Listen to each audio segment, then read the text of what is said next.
Hello students, a very warm welcome back to my YouTube channel, and today again I have brought a new question from R.S. Agarwal book for the students who are studying in class 8th. So question is from chapter volume and surface area of solids.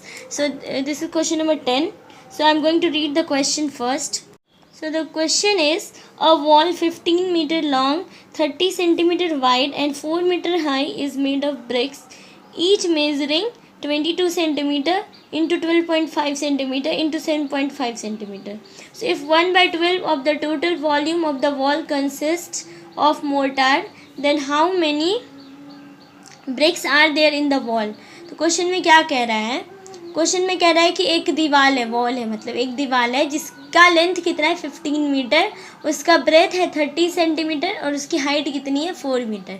ठीक है. और वो दीवार जो obviously BRICS का बना हुआ है, दीवार ब्रिक्स का ही बनता है, तो ब्रिक्स का बना हुआ दीवार है जिसकी लेंथ 15 मीटर है, जिसकी जो ब्रेथ है वो 30 सेंटीमीटर ही है और जिसकी जो हाइट है वो 4 मीटर है. ठीक है.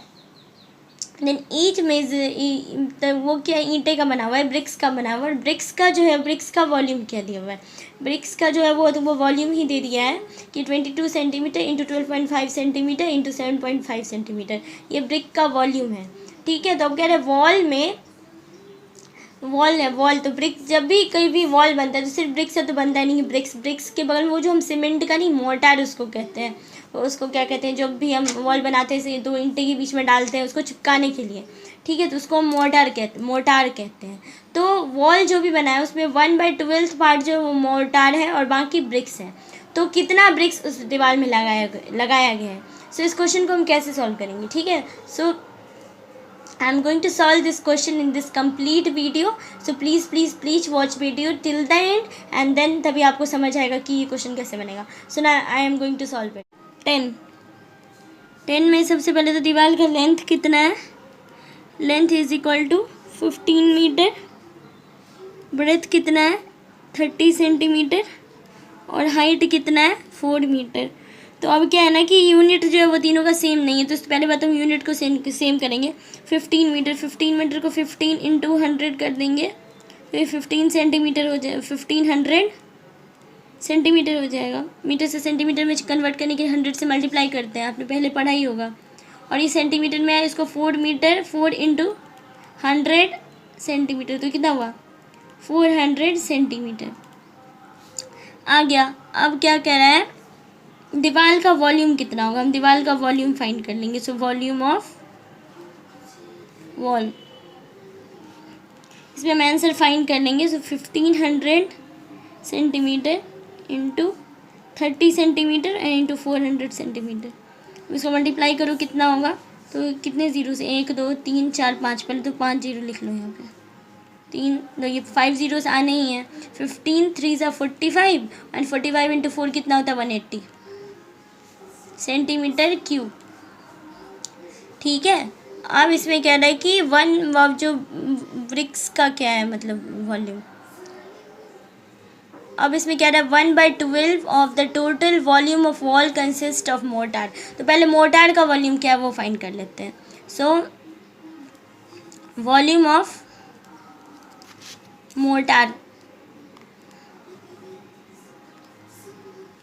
कितना करें, 1/12 इंटू 18, 1 2 3 4 5 6 जीरोज़ हैं, 4 5 6 सेंटीमीटर क्यूब. ठीक है. अब इसको डिवाइड करो, कितना हुआ 12 से कट करो इसको, कितना हुआ 12 1 जा 12 एंड 12 5 जा 60 और फिर हो गया 1 2 3 4 5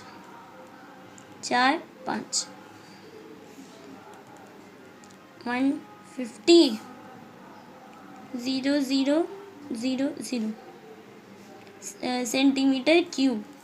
ठीक है. अब हुआ वॉल्यूम ऑफ रिमेनिंग वॉल. ठीक है. मोर्टार का तो हमने वॉल्यूम निकाल लिया, अब रिमेनिंग कितना है, तभी तो हम ब्रिक्स का जो है नंबर निकाल पाएंगे, क्योंकि ब्रिक्स का तो सीधा ऐसे लिखो कि volume of total bricks is equal to क्या हो जाएगा, वॉल्यूम ऑफ वॉल कितना है, volume of wall minus volume of mortar. कितना, 1, 18, 1 2 3 4 5 6, 6 ज़ीरोज़ है ना, माइनस कितना है 15, 1 2 3 4 5, 3 4 5 सेंटीमीटर क्यूब। अब इसको माइनस करो कितना आएगा, 5 ज़ीरोज़ तो पहले ही उतार लेंगे, 3 4 5, क्योंकि ज़ीरो में से ज़ीरो का तो ज़ीरो ही होगा। अब 180 माइनस 15, 10 में से 5 गया 5, और ये कितना हुआ 7, 7 में से 1 गया तो 6, ये आ गया। ठीक है, ब्रिक्स। अब क्या है, वॉल्यूम ऑफ टोटल ब्रिक्स आ गया। हम क्या करते हैं, अब नंबर ऑफ ब्रिक्स हमको फाइंड करना है, तो इसके लिए हम क्या करेंगे, यहाँ पे हम साइड में लिख देंगे 2062.5 सेंटीमीटर क्यूब। ये आ गया वॉल्यूम ऑफ 1 ब्रिक। अब हमें नंबर ऑफ ब्रिक निकालना है, तो नंबर ऑफ ब्रिक निकालने के लिए क्या करते हैं, सोचो नंबर ऑफ ब्रिक्स निकालने के लिए क्या करेंगे, वॉल्यूम ऑफ टोटल ब्रिक्स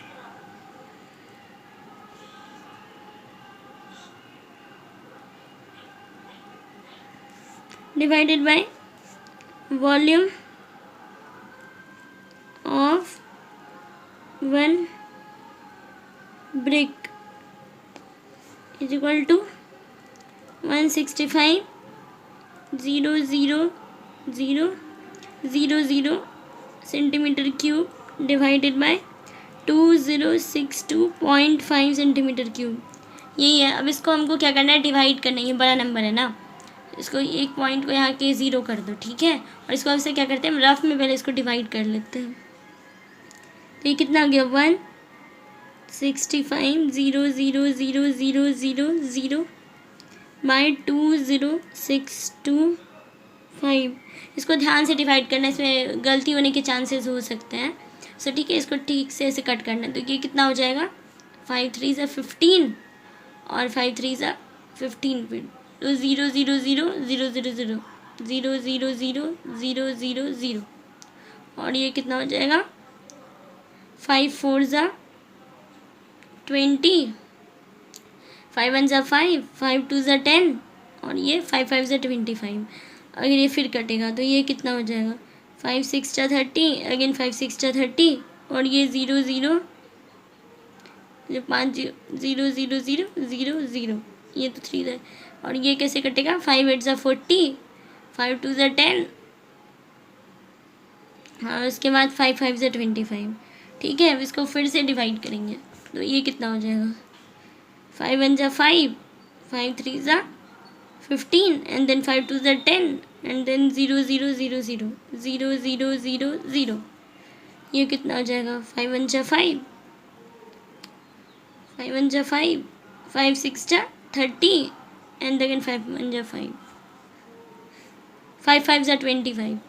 ठीक है, और अगेन फिर इसको कट करते हैं तो ये कितना हो जाएगा, 5 2 ज़ा 10 और 5 6 ज़ा 30, 5 4 ज़ा 20 0 0 0। नहीं, 5 3 ज़ा 15, 5 3 ज़ा 15 तो 2 6 4 0 0 0 divided by 33 is equal to 8000। तो इसका आंसर कितना हो जाएगा, 8000। So therefore students have find answer of this question. So I can guess that you have understand this whole question. It was little bit tough, the calculation was a little bit more, so it's okay. So you have to take challenges like this now. So if you solve this kind of question again and again, you have to practice in mensuration, because you are going to face this question again, this type of question in future. It was more calculations were there.